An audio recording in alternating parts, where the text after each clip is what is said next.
Let's talk about the functions. So functions एक तरह का आपका प्रोग्राम होता है या सेट ऑफ इंस्ट्रक्शंस होते हैं, जब तक कि आप उसको रन ना करवाना चाहें वो रन नहीं होते, और वो आप रेपिटेटिवली आप उसको यूज़ कर सकते हैं। नॉट लाइक कि आपने एक दफ़ा कोड लिखा और आपको दोबारा रन करवाना है तो exactly you have to write that again. It's not like that. Function में ही होता है कि आप एक दफ़ा फंक्शन किसी भी बना लेते हैं और उसको मल्टीपल टाइम्स आप उसको कॉल करवा सकते हैं। It is very useful and it would come in handy a lot. Now अब हम इसको पहले हम function try to understand we will try to understand कि फंक्शन किस तरह काम करते हैं। तो हम फर्स्ट ऑफ ऑल अपनी एक फ़ाइल यहाँ पे सेव कर लेते हैं, control shift S. I have already open my file. अगर आपकी फ़ाइल ओपन नहीं है तो आप एक न्यू फाइल भी क्रिएट कर सकते हैं। तो हम functions dot H T M L यहाँ पर एक फ़ाइल बना देते हैं, dot H T M L लिख के, और सेव करते हैं। तो आप यहाँ पर देखें कि जो हमारा कोड है उसमें से हम कुछ चीज़ें हटा लेते हैं और we are good to go. Okay, तो फंक्शन बनाने के लिए हम सिंपली पहले लिखते हैं फंक्शन, और उसका हम कोई भी नाम रखते हैं। Let's say change C S S, whatever the name you want to write here. अब यहाँ पे हम चेंज सी एस एस लिख के दो पैरेंथेसिस बनाएंगे एंड देन आप कर्ली ब्रेसेस बना के उसके अंदर आ जाएंगे। ठीक है, अब आप चाहें तो इस तरह लिख सकते हैं और या इस तरह लिख सकते हैं, जो भी आपको सूटेबल रहे। ओके, तो यहाँ पे हम अपने फंक्शन बनाते हैं और यहाँ पे जो भी हम लिखवाना चाहें लिख सकते हैं। But before we do that, हम यहाँ पे अपनी HTML की बॉडी में कुछ एलिमेंट्स यहाँ पे ले लेते हैं। तो यहाँ पे एक एलिमेंट बनाते हैं h1 और उसको आईडी दे देते हैं heading1, और इसमें कुछ कंटेंट लिख लेते हैं heading1 CVV, और यहाँ हमारे पास 4 लेवल्स जो हेडिंग की हैं हमने यहाँ पे ले ली हैं। और यहाँ पे भी मैं चेंज कर लेता हूँ हमारा HTML के डॉक्यूमेंट में। तो हमारे पास 4 लेवल्स ऑफ हेडिंग यहाँ पे प्रेजेंटेड है। तो अगर मैं यहाँ पे कंट्रोल एस करके अपने पेज पे जाऊँ ब्राउज़र के functions.html, तो आप देखेंगे 4 लेवल्स ऑफ हेडिंग यहाँ पे आ गई। अब हम कहते हैं कि इन चारों हेडिंग के कलर चेंज हो जाएं। तो इससे पहले कि हम फंक्शन यहाँ पे लिखते, हम सिंपली यहाँ पे आके जिस तरह हम अपना कोई भी एलिमेंट सेलेक्ट करते हैं थ्रू डॉम, हम लिख सकते हैं document okay dot gate element by ID, और यहाँ पे हमारा एलिमेंट का नाम, और हमारे एलिमेंट का नाम है हेडिंग 1। ओके, अब हम यहाँ कहते हैं कि हेडिंग 1, फर्स्ट ऑफ ऑल इसकी इंडेंटेशन में इसकी सही कर लेता हूँ। Okay, now heading 1 dot style, क्योंकि हम CSS की बात कर रहे हैं, और इसका हम कलर ले लेते हैं, लेट्स से ऑरेंज। ओके, नाउ अगर हमें हेडिंग 2 का भी करना हो तो कंट्रोल C कंट्रोल V कर लेते हैं, और चारों एलिमेंट्स के हम कलर चेंज कर लेते हैं। ओके, यहाँ पर स्कैन कर लेते हैं और इसको लेट्स से जो विजिबल भी हो, तो हम इसका ले लेते हैं, लेट्स से ब्राउन ले लेते हैं। नाउ यहाँ पे जो हमारे हेडिंग्स हैं जो हमने आईडीज़ से कॉल की हैं, हेडिंग 1, हेडिंग 2, 3 एंड 4, तो ये चारों हेडिंग्स यहाँ पे हमारे पास आ गई हैं और इनके हमने स्टाइल डॉट कलर चेंज कर लिए हैं। अब देखिएगा कि फंक्शन अभी हम यूज़ नहीं कर रहे हैं, और यहाँ अपने पेज को रिफ़्रेश करते हैं तो देखिए चारों हेडिंग चेंज हो गई हैं। अब ये चीज़ अगर हम ये कोड यहाँ अपने फंक्शन में लिखें, कंट्रोल X और बॉडी में आके हम इसको पेस्ट करते हैं, तो इसको मैं फर्स्ट ऑफ ऑल थोड़ा सा इंडेंट सही कर लेता हूँ, selecting and pressing the tab. अब ये चीज़ देखें, अगर जब इस फंक्शन के अंदर लिख लेंगे तो ये चीज़ रन नहीं होगी, क्योंकि फंक्शन हमेशा जब तक कॉल नहीं हो जाए काम नहीं करता। तो अगर आप यहाँ पे कॉल कर लें जो भी आपके फंक्शन का नाम था और उसके बाद पैरेंथेसिस लगा दें, दैट मीन्स कि आपने उस फंक्शन को कॉल किया है। यहाँ पे उस फंक्शन को आपने डिक्लेयर और डिफाइन कर दिया है कि फंक्शन होता क्या है, और अनलेस कि आप उसको कॉल करें वो रन नहीं होगा। तो आपने यहाँ पे कॉल कर लिया चेंज CSS, और जब आप यहाँ पे आएंगे तो वो सेम वे में वर्क करेगा।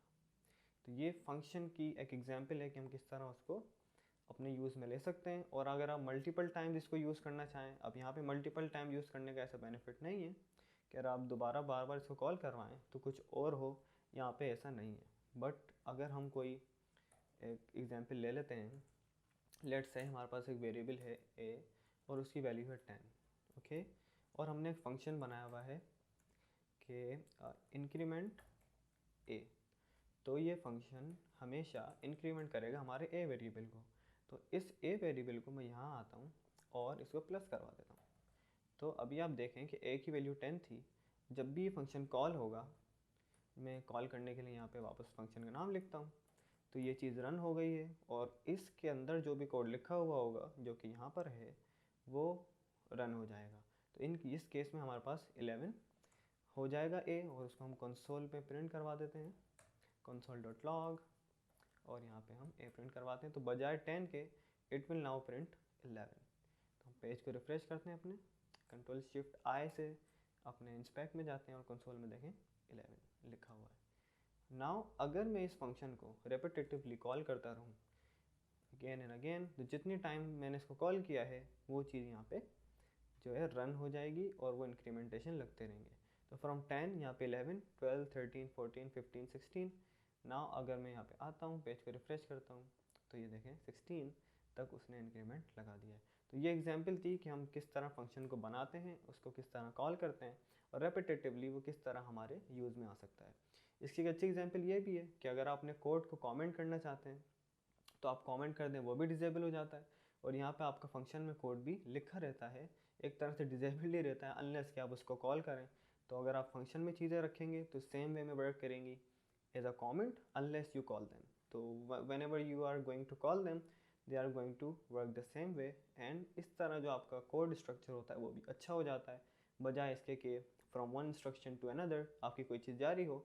तो यहाँ पे लाइन बाय लाइन जो हमारा कोड चलता है उससे काफ़ी बेहतर रहता है कि हम फंक्शनल प्रोग्रामिंग करें। तो आगे हम एग्जांपल देखेंगे कि पैरामीटर्स और आर्ग्यूमेंट्स क्या होते हैं फंक्शन में।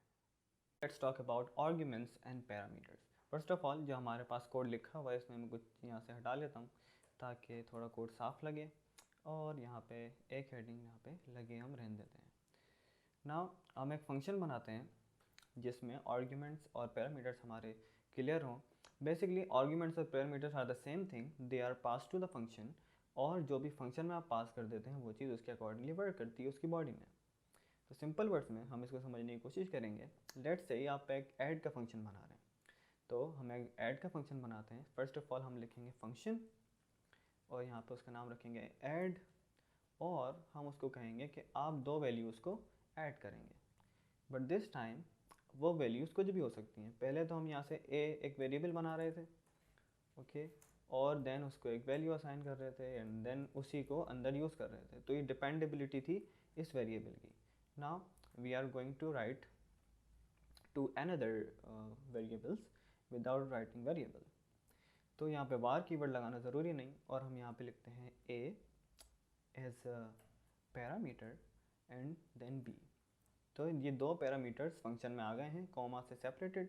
आप चाहें तो एक भी पैरामीटर्स ले सकते हैं, बट क्योंकि हम एडिशन कर रहे हैं तो एटलीस्ट दो हमारे पास डिजिट्स होने चाहिए।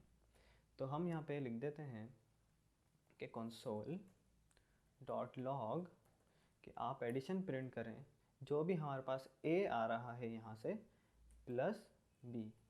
अब ये ए और बी यहाँ से आते कब हैं, जब आप फंक्शन को कॉल करते हैं। तो यहाँ पे अगर मैं फंक्शन ये वाला कॉल करता हूँ हमारा ऐड का, और यहाँ पे कॉल करने के बाद जो दो चीज़ें यहाँ पे रिक्वायर्ड हैं वो सेम चीज़ मैं यहाँ पे लिख दूँगा। ए और बी चाहिए, तो यहाँ ए और बी को मुझे सिर्फ रिप्लेस करके कोई भी वैल्यूज़ लिखनी है। तो लेट्स से मैं 10 लेता हूँ फर्स्ट और सेकंड वैल्यू 5। तो देखें 10 रेफ़र करेगा ए को और 5 रेफ़र करेगा बी को। तो सिंपली इसकी बेसिक जो लॉजिक है वो ये है कि जो फर्स्ट आपका यहाँ पे आर्ग्यूमेंट है वो यहाँ पे फर्स्ट पैरामीटर को रेफ़र करेगा। तो they are the same thing, but यहाँ जब हम कॉल कर रहे हैं तो उसको आर्ग्यूमेंट बोल रहे हैं, और जब यहाँ पे हम अपने फंक्शन में इसको डिक्लेयर करते हैं, डिफाइन करते हैं यहाँ पर, तो हम यहाँ पे बोलते हैं कि आप एक पैरामीटर हो। तो okay 10 and 5 A and B. अब देखें एन बी उसने प्लस किए, एंड यहाँ पे जो हमारी लाइन यूज़ की नहीं हम यहाँ से हटा लेते हैं। तो अब देखते हैं 10 और 5 को हमने पास किया फंक्शन में कि ये console.log करता है। कंट्रोल एस करते हैं, अपने पेज पे आके रिफ्रेश करते हैं, तो ये देखें console.log में हमारे पास 15 आ गया है। सेम वे में अगर आप कोई मल्टीप्लिकेशन सब्ट्रैक्शन जो भी आप फंक्शन बनाना चाहें, मैं इसको कॉपी करके पेस्ट कर रहा हूँ। सिंपली मुझे यहाँ पे सब्ट्रैक्शन लिखना है, या लेट्स से हम मल्टीप्लाई करवाते हैं, तो मैंने इसका नाम रख दिया है whatever the name you want to write here. यहाँ पे हम लिख देते हैं a मल्टीप्लाई b।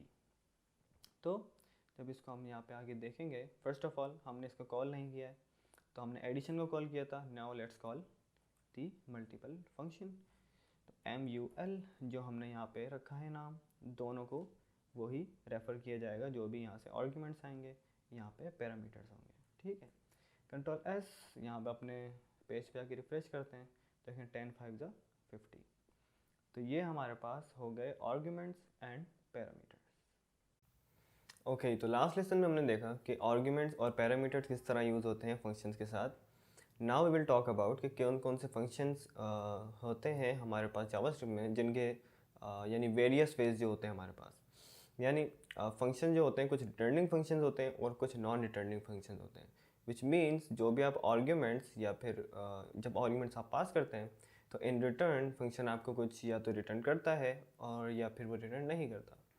अब एक टाइप जो हमने ऑलरेडी यहाँ पे क्रिएट की हुई है, देखें कि एक फंक्शन है जो दो यहाँ पे पैरामीटर्स ले रहा है, यहाँ से आर्ग्यूमेंट्स पास होते हैं और वो चीज़ यहाँ पे प्रिंट हो जाती है, but it does not return anything.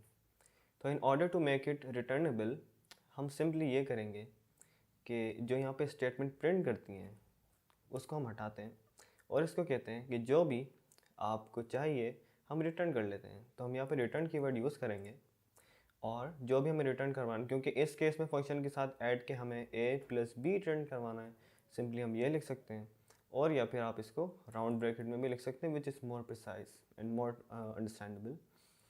तो यहाँ पे अगर A+B आपने रिटर्न किया, विच मीन्स कि जहाँ भी ये फंक्शन कॉल होगा वहाँ पे A+B मौजूद होगा। अब इस केस में यहाँ पे A+B है जो कि आर्ग्यूमेंट्स के ज़रिए यहाँ पे पैरामीटर्स को रेफर करता है, A, P which means 10, 5 and it is returning A+B which makes it 15। मैं यहाँ कमेंट कर देता हूँ ताकि थोड़ा रीडेबल रहे, समझ में आइए। तो जब ये 15 हमने कह दिया तो हम कंसोल में जाके देखते हैं, और फिलहाल के लिए मल्टीप्लिकेशन वाला हम यहाँ से फंक्शन हटा देते हैं और इसको हम अपने ब्राउज़र में जाके देखते हैं। तो ये देखें कंसोल में भी प्रॉब्ली कुछ भी नहीं होगा, और यहाँ हेडिंग हमारी HTML के ज़रिए हमने डाली थी, ये तो ऑलरेडी वो डली हुई है, तो ये A+B हमारा प्रिंट नहीं हुआ because we didn't print anything. तो यहाँ पे जब भी हमें प्रिंट करवाना होगा, अब इस फंक्शन को हम प्रिंट करवाएंगे। तो मैं इसको कंट्रोल X से कट करता हूँ और console.log लिखता हूँ और इसमें कंट्रोल V करके पेस्ट कर देता हूँ। वो देखें console.log में मैंने एक फंक्शन कॉल किया ऐड, जिसमें दो मैंने आर्ग्यूमेंट्स पास कर दिए। तो लेट्स सी के ब्राउज़र में कंसोल में 15 प्लस करता है। ओके, तो यहाँ पे 15 प्रिंट हो गया है। तो ये रिटर्निंग फंक्शन कहलाता है, और नॉन रिटर्निंग फंक्शन को हम void बोलते हैं, विच मीन्स कि it does not return anything. और जो क्योंकि हम जावास्क्रिप्ट की बात कर रहे हैं, जावास्क्रिप्ट एक लूजली टाइप लैंग्वेज है, यहाँ पे कोई हमारे पास रिस्ट्रिक्शन नहीं होती कि इंटीजर डेटा टाइप है या स्ट्रिंग डेटा टाइप है या बूलियन। और इस चीज़ को हमने देखा भी कि हम सिंपली वार कीवर्ड लिखते हैं या फिर लेट लिखते हैं या फिर कॉन्स्ट लिखते हैं और followed by the name of the variable हम उसको लिख लेते हैं। तो यहाँ पे अगर मैं एक वेरिएबल बनाता हूँ, लेट्स से नेम, और यहाँ पे लिख देता हूँ एनी स्ट्रिंग, जब कुछ भी हो सकता है, ठीक है। तो जब ये स्ट्रिंग मैंने यहाँ लिखी, मैंने इसको बताया नहीं कि आप स्ट्रिंग हो या आप इंटीजर हो या फिर आप बूलियन हो, but it recognises by itself. तो यहाँ पे जब कोई भी फंक्शन कुछ भी रिटर्न करता है, हमें इसको ये बताना नहीं पड़ता कि you are going to return. तो इस केस में अगर, क्योंकि हम जावास्क्रिप्ट की बात कर रहे हैं, अगर कोई और लैंग्वेज होती तो हमें इसको बताना पड़ता यू वुड रिटर्न नथिंग, और यू वुड रिटर्न इंटीजर, और यू वुड रिटर्न स्ट्रिंग। तो जावास्क्रिप्ट के केस में हमें इसको नहीं बताना पड़ता कि आप क्या चीज़ रिटर्न करने वाले हैं, और जो चीज़ भी आप रिटर्न करेंगे, आप याद रखें जहाँ भी वो फंक्शन लिखा हुआ है वो चीज़ वहाँ पे एज अ वैल्यू इंडिकेटेड रहेगी। तो एक और हम इसकी एग्जांपल ले लेते हैं। लेट्स से हम रिमाइंडर का एक फंक्शन बनाते हैं, इसको कॉपी पेस्ट करते हैं, ऐड की जगह लिखते हैं रिमाइंडर, और A और B अगेन दो हम यहाँ पे पैरामीटर्स ले लेते हैं और इसको रिटर्न करवा देते हैं A+B की जगह A mod B। तो अगर 10 mod 5 करें तो रिमाइंडर 0 रहेगा और आंसर इसका क्या आना चाहिए, अगर हम डिवाइड करते तो इसका आंसर आता हमारे पास 10 डिवाइड बाई 5 2। बट रिमाइंडर के केस में हमारे पास 0 बचना चाहिए। तो हम इसको भी रिकग्नाइज़ कर लेते हैं और ये जो हमारी हेडिंग है इसमें हम प्रिंट करवा लेते हैं। तो यहाँ पे रिटर्न करवा रहे हैं हम जो रिमाइंडर फंक्शन है। रिमाइंडर फंक्शन हमने याद रखा अभी कॉल नहीं किया है, हम ऊपर इसको यहाँ पे कॉल कर लेते हैं रिमाइंडर और a+b लेट से हम 10,5 ही पास कर देते हैं। बट रिमेंबर कि ये कुछ रिटर्न करता है और प्रिंट करने के लिए हमें कोई ना कोई स्किल चाहिए। तो हम यहाँ पे प्रिंट करने के लिए अपने हेडिंग को कॉल कर लेते हैं document.getElement by id और यहाँ पे हमारी आईडी है heading1। ओके, तो heading1 के टेक्स्ट कंटेंट में हम लिख देते हैं जो भी रिमाइंडर आता है 10,5 का। तो Ctrl+S से हम पेज इसको फाइल को सेव करते हैं, अपने ब्राउज़र में आते हैं और heading1 शुड बी रिप्लेस्ड। तो ये देखें इसने रिमाइंडर क्या दिया है 0, क्योंकि 10 divided by 5 answer will be 2 and the reminder will be 0। तो इस लेसन में हम देखेंगे ग्लोबल और जो लोकल स्कोप होते हैं हमारे वेरिएबल्स के, वो किस तरह यूज़ होते हैं और उनका मेन कॉन्सेप्ट क्या होता है। तो before we get into it हम फर्स्टली एक फ़ाइल सेव कर लेते हैं over the top of it. तो Ctrl+Shift+S करते हैं और यहाँ पे मैं डेस्कटॉप पे फाइल सेव कर देता हूँ। Let's say global and local scope variables और .html लगाना नहीं भूलिएगा। फाइल को सेव करते हैं और जो हमारे पास डेटा हमें यहाँ नहीं चाहिए फ़िलहाल उस कोड को हम यहाँ से डिलीट कर लेते हैं। तो अपनी स्क्रिप्ट के बॉडी में आते हैं और देखें कि हमें जिस तरह एक वेरिएबल बनाते हैं var कीवर्ड के ज़रिए, और यहाँ पे मैं h का एक वेरिएबल बनाता हूँ और इसमें कोई भी वैल्यू स्टोर कर लेता हूँ। तो यहाँ पे देखें कि अगर मैं इसको ओवर द डॉक्यूमेंट कहीं भी इसको यूज़ करना चाहूँ, मैं इस वेरिएबल को यूज़ कर सकता हूँ। इवन के अगर मैं यहाँ पे एक इफ़ की कंडीशन लगाता हूँ और यहाँ पे लिखता हूँ इफ़ ट्रू, जो कि इफ़ क्योंकि हमारे पास ट्रू कंडीशन पे काम करता है, तो आप सिंपली यहाँ पे कीवर्ड यूज़ कर सकते हैं ट्रू। और अगर आप कोई और चीज़ में टेस्ट आउट करना चाहते हैं, लेट्स से अगर 1 बड़ा हो 0 से which makes it true again, तो it would work the same way. तो just to understand this thing, जैसे यहाँ पे हमारे पास इफ़ का एक ब्लॉक आ गया है। अब इस ब्लॉक में अगर मैं इस वेरिएबल को यूज़ करना चाहूँ वंस अगेन, अगर मैं यहाँ लिखता हूँ console.log और अगेन मैं यहाँ पे एज का वेरिएबल प्रिंट कर देता हूँ, तो ये देखें क्योंकि वेरिएबल बाहर बना हुआ था और नाउ मैं इसको एक ब्लॉक में यूज़ कर रहा हूँ, तो क्या ये वर्क करता है या नहीं। तो मैं Ctrl+S करता हूँ और अपने पेज पे जाता हूँ HTML के और कंसोल में जाके देखते हैं कि 2 बार प्रिंट हुआ है। Ctrl+Shift+I, तो ये देखें 2 बार प्रिंट हुआ है, विच मीन्स कि ये इसके इनसाइड रहा। लेकिन अगर यही वेरिएबल मैं Ctrl+C Ctrl+V करता हूँ, पहली लाइन को कमेंट करता हूँ और इस टाइम इस वेरिएबल को मैं var के नहीं बल्कि let के ज़रिए बनाता हूँ, तो अगर मैं let कीवर्ड यूज़ करता हूँ विच makes it again a variable but इसका स्कोप लिमिटेड हो जाएगा। तो मैं ब्राउज़र में आके रिफ्रेश करता हूँ, ये देखें अगेन ये चीज़ इसने यहाँ पे प्रिंट कर दी है। अब यहाँ पे यही वेरिएबल अगर मैं यहाँ पे बनाता, यानी कि इनसाइड अ ब्लॉक, और ये ऊपर बना हुआ नहीं होता, तो मैं इसको नीचे प्रिंट करवा लेता हूँ। लेट्स से क्योंकि यहाँ पे हमें प्रिंट नहीं करवाना, इस लाइन को यहाँ से हटाते हैं और इस लाइन को भी यहाँ से हटा के नीचे ले आते हैं। तो नाउ अब ये जो वेरिएबल है एक स्कोप के अंदर, एक 2 ब्रेसेस के अंदर बना हुआ है, और अगर मैं इसको अब यहाँ पे एक्सेस करना चाहूँ तो लेट्स से कि एक्सेस होता है या नहीं। पेज को रिफ्रेश करते हैं और ये देखें यहाँ पे क्या कह रहा है कि एज इज़ नॉट डिफाइंड। तो यहाँ पे बेसिकली मसला कुछ भी नहीं हुआ, मैं सिंपली यहाँ पे आके var लिखता हूँ और ये चीज़ अगेन वर्क करना शुरू कर देगी, क्योंकि नेम क्योंकि जो वेरिएबल है वो एज का ही है और यहाँ पे सिर्फ हमने जो चीज़ लिमिट की है वो एक कीवर्ड के ज़रिए की है। तो यहाँ पे अगर var लिखूँ या फिर मैं const लिखूँ विच इज़ कांस्टेंट, सिर्फ आप ये याद रखिए कि यहाँ पे मैं वैल्यू चेंज नहीं कर सकता वंस इट इज़ डिफाइंड। तो अगर कांस्टेंट लूँ या फिर var लूँ it will work fine over the whole document.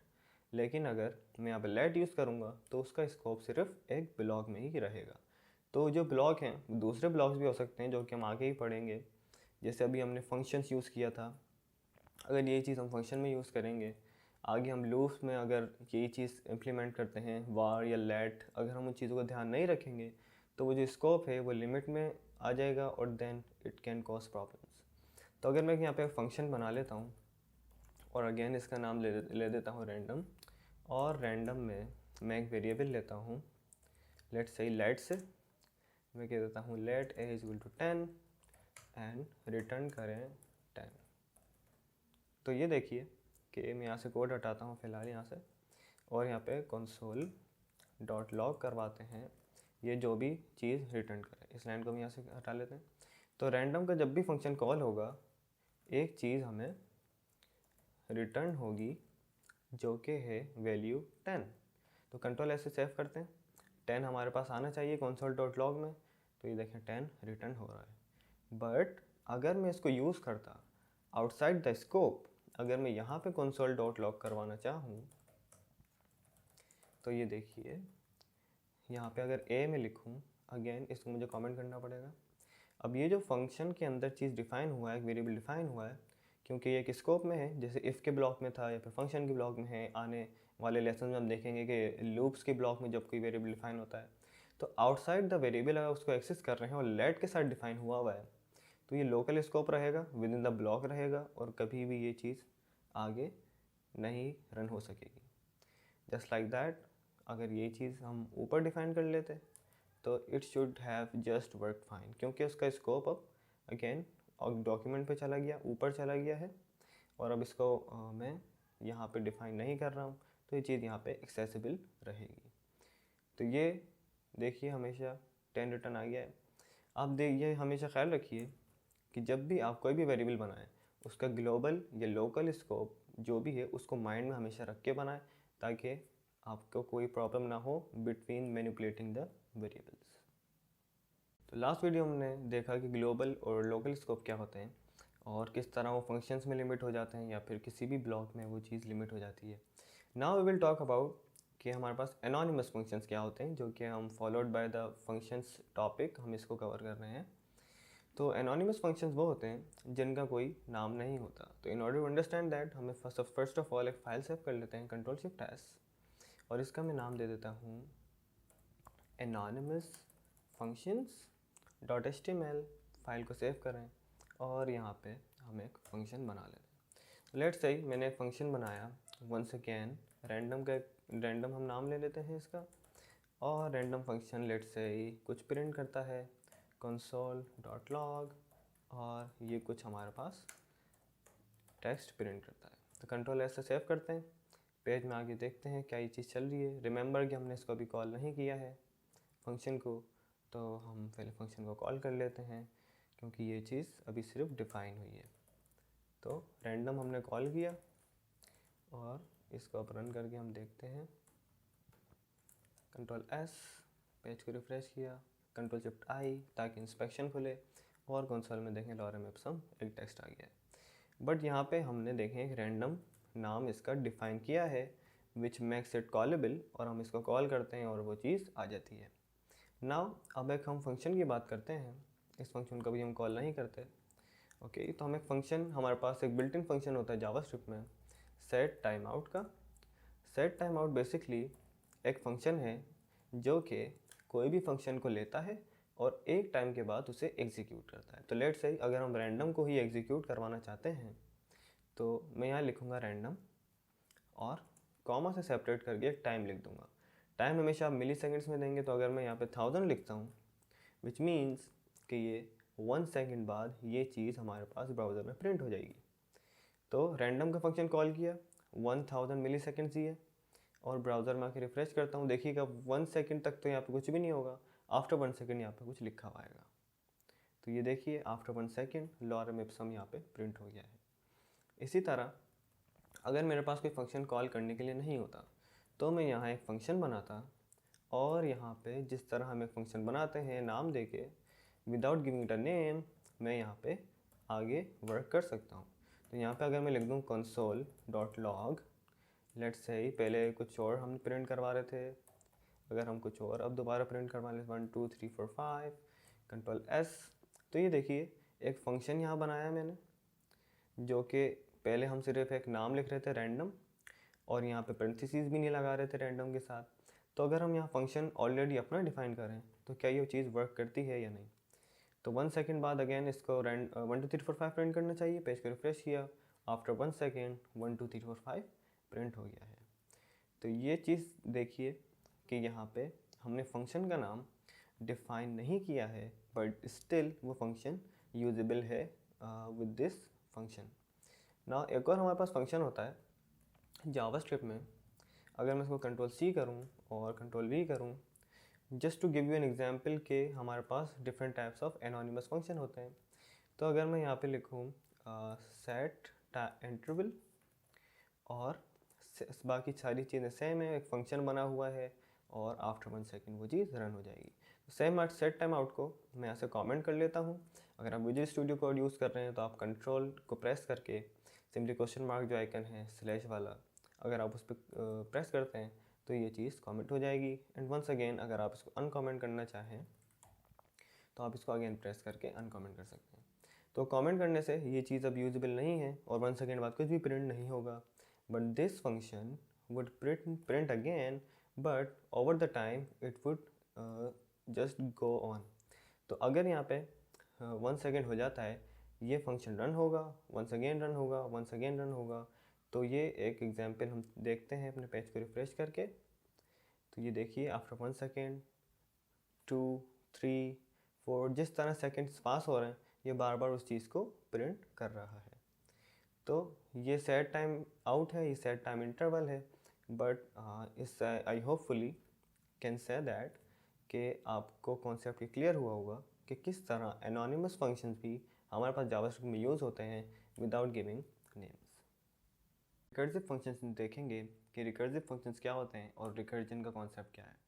तो recursion basically when a function calls itself with in its body, तो फिर उसको हम बोलते हैं कि ये जो फंक्शन है ये रिकर्सिव है और रिकर्जन का कॉन्सेप्ट यहाँ पे यूज़ हो रहा है।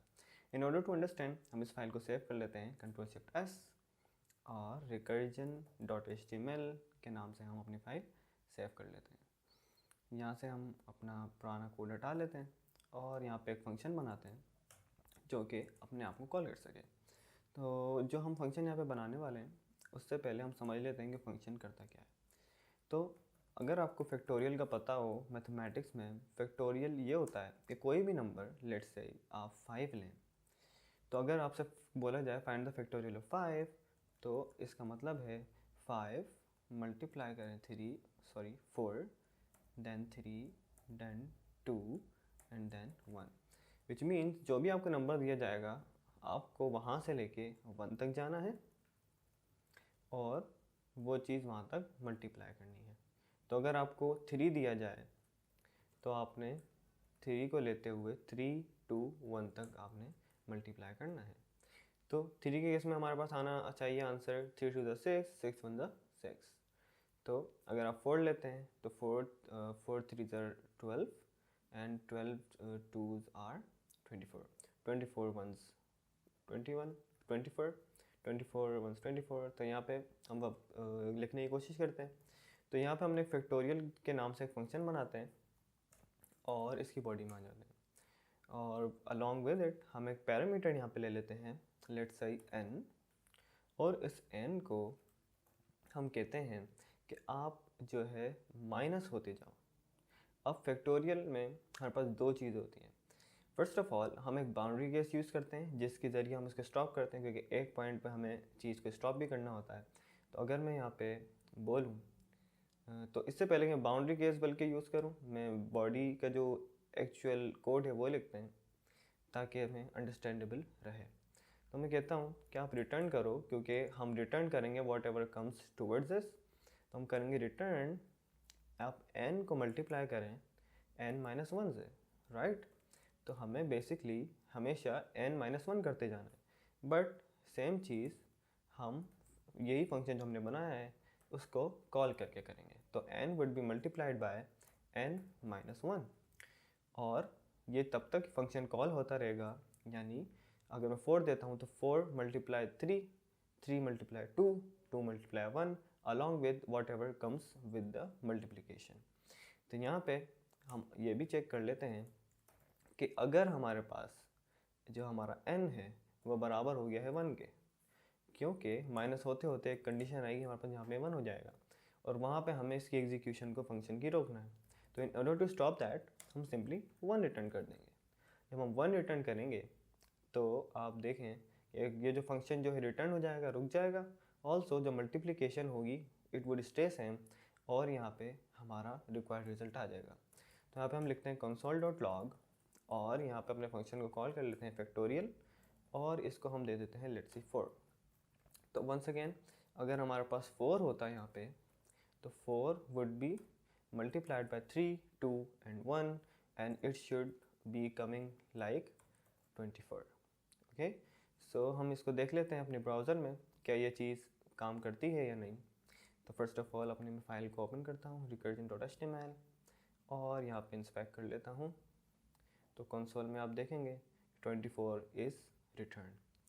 So this is just the example कि हम रिकर्सिव फंक्शन किस तरह बनाते हैं और रिकर्जन का कॉन्सेप्ट क्या होता है। हमने सिंपली एक फंक्शन बनाया है और ये फंक्शन एक बाउंड्री केस को अपने साथ लिए हुए है कि अगर कोई कंडीशन ट्रू हो जाती है तो आपने वहाँ पे आपने फंक्शन की एग्जीक्यूशन को रोक देना है और यहाँ पे जो भी आपका रिक्वायर्ड वर्क है आप करेंगे जिस तरह हमने अगेन फंक्शन को कॉल किया विद इन इटसेल्फ। और यहाँ पे हमने मल्टीप्लिकेशन की एग्जांपल ली है। अगर आप कोई और ऑपरेशन करना चाहें या आप समेशन करना चाहें, लेट्स से आप एक फंक्शन बनाना चाहते हैं जो कि प्लस करता है from any number up till 1, तो अगर आप 4 दें तो 4 + 3 + 2 + 1 हो तो वो कोई एग्जांपल हो सकती है। इस तरह जो भी एग्जांपल जो आप टाइम बाय टाइम आप उसको अगेन एग्जीक्यूशन चाहते हैं तो ये रिकर्जन का कॉन्सेप्ट वहाँ पे यूज़ हो सकता है। ऑलराइट, तो इस वीडियो में हम देखेंगे कि किस तरह हमारे जो फंक्शंस हैं यूजेबल रहते हैं हमारे जावास्क्रिप्ट के डॉक्यूमेंट में और कौन कौन से एडवांटेजेस हैं हमारे पास जो हम फंक्शंस को यूज़ करते हुए इसमें ले सकते हैं। नाउ अगर मेरे पास बहुत सारे फंक्शंस हैं, लेट्स से मैं एक मैथ का प्रॉपर फंक्शन का डॉक्यूमेंट बनाता हूँ और उनको यूज़ करना चाहता हूँ, तो इट इज़ वेरी नाइस कि मैं सिंपल प्रोसीजरल कोड जो है यानी लाइन बाय लाइन जो कोड है उसको यूज़ ना करूँ। ना अगर मैं यहाँ पे सिंपली 2 वेरिएबल्स लूँ a और लेट्स से b, अब मेरे पास 2 वैल्यूज़ हैं 10 and 20 जो कि a और b में प्रेजेंटेड हैं। अगर तो मुझे इनको सम करना है तो मैं एक यहाँ पे वेरिएबल बना सकता हूँ सम और उसमें असाइन कर सकता हूँ a + b विच विल टोटलाइज जो मेरे a + b की वैल्यू है एंड देन मैं उसको कंसोल भी करवा सकता हूँ या जो भी मुझे उसका एडवांटेज लेना हो। तो इससे काफ़ी बेहतर है कि हम फंक्शंस को यूज़ करें कि हमें ना वेरिएबल्स बनाने की ज़रूरत पड़ेगी ना हमें यहाँ पे दूसरा कोई कोड लिखने की ज़रूरत होगी। तो अगर मैं सम के अलावा भी और फंक्शन भी बनाता हूँ, फर्स्ट ऑफ ऑल हम एक फंक्शन बनाते हैं सम और यहाँ पे मैं 2 आर्ग्यूमेंट्स ले लेता हूँ a, b। ओके, तो they are the parameters and the arguments will be जो भी हम जब भी यहाँ पे कॉल करेंगे। नाउ अगर मैं यहाँ पे रिटर्न करवा दूँ कि a + b, तो जो भी इनका टोटल होगा वो रिटर्न हो जाएगा जहाँ भी ये फंक्शन कॉल होता है। ओके, तो अगर मैं एक और फंक्शन बनाऊँ और इसका नाम दे देता हूँ सबट्रैक्ट और ये रिटर्न करेगा a - b। सेम वे में हम मल्टीप्लिकेशन का बनाते हैं और ये मल्टीप्लाई करेगा a × b और यहाँ पे आके एक और फंक्शन बनाते हैं और इसका नाम रख देते हैं डिवाइड, तो ये करेगा divide. And last but not the least we have modulus which returns us the reminder. Okay, now अब मेरे पास ये 5 फंक्शंस यहाँ पे प्रेजेंटेड हैं और क्योंकि मुझे अभी एक ही फंक्शन यूज़ करना है सम का, तो मेरे लिए एक तरह से ये विजिबली यूजेबल नहीं है। बट अगर मैं इनको चाहूँ तो Ctrl+X से कट करता हूँ और एक Ctrl+N करके न्यू फाइल क्रिएट करता हूँ और यहाँ पे अपने Ctrl+V से जो हमने अभी कोड कट किया है उसे पेस्ट कर लेता हूँ। अब इसको मैं सेव करता हूँ Ctrl+S और डेस्कटॉप पे सेव करता हूँ और इसका मैं नाम रख लेता हूँ लेट्स से maths.js और यहाँ पे फाइल को सेव किया और इसने कलर्स अडॉप्ट कर लिए, विच मीन्स के .js की फाइल एक्सटेंशन इसने अडॉप्ट कर ली है। नाउ अब आप देखें, क्योंकि मेरे पास 4-5 यहाँ पे फंक्शंस हैं और मैं किसी भी एक को यूज़ करना चाहूँ तो वही फंक्शन एग्जीक्यूट होगा जैसे ही मैं कॉल करूँगा, और यहाँ पे दूसरा कोई भी फंक्शन कॉल नहीं होगा, और इस तरह मेरा कोड जो विजिबली है वो भी रीडेबल रहेगा। तो फर्स्ट ऑफ ऑल ये जो हमने फाइल क्रिएट की है यहाँ इंक्लूड करवाते हैं स्क्रिप्ट टैग में, और src एट्रीब्यूट में मैं लिख लेता हूँ math.js, कंट्रोल S, और क्योंकि हमने सम का फंक्शन कॉल करना है तो यहाँ लिखूँगा सम, एंड देन जो हमारे a और b के वेरिएबल्स हैं यहाँ पे मैं एज एन आर्ग्यूमेंट सेंड कर दूँगा। तो जैसे ही रिटर्न होगा वो console.log हो जाएगा।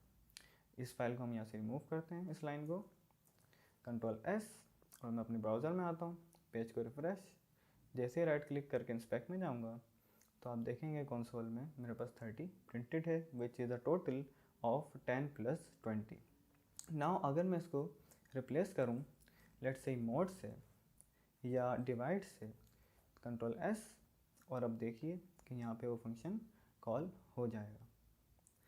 अगर ये सारे फंक्शंस मैं यहाँ लिखूँ बजाय इस फाइल के यहाँ पे हों तो काफ़ी मैसी भी लगेगा, बट अगर मैं इसको दूसरी फाइल में रख लूँ और कभी मुझे कोई दूसरे प्रोजेक्ट में काम करना हो तो मेरे पास ये फंक्शन यूजेबल रहेंगे। और इस तरह आपका जो कोड है काफ़ी ऑर्गेनाइज भी रहता है, बजाय इसके कि आप सिंपली एक वेरिएबल बनाएं देन उसमें आप एक फंक्शन परफॉर्म करें। तो it is a better way कि आप कोई भी फंक्शन बनाएं एंड देन उसको आप कॉल करवा लें, एंड देन जो भी उसकी वैल्यू है उसको आप थ्रू द रिटर्न स्टेटमेंट आप अपने पास ले लें। तो it is a better practice कि आपके पास जो भी फंक्शन हैं आप उसको एक न्यू फाइल में उसमें प्लेस कर दें एंड उस फाइल को अपने पास इंक्लूड करें। तो उस फाइल से जो भी आपके फंक्शन आपके पास अवेलेबल होंगे वो आपके कोड को रीडेबल और यूजेबल इससे पहले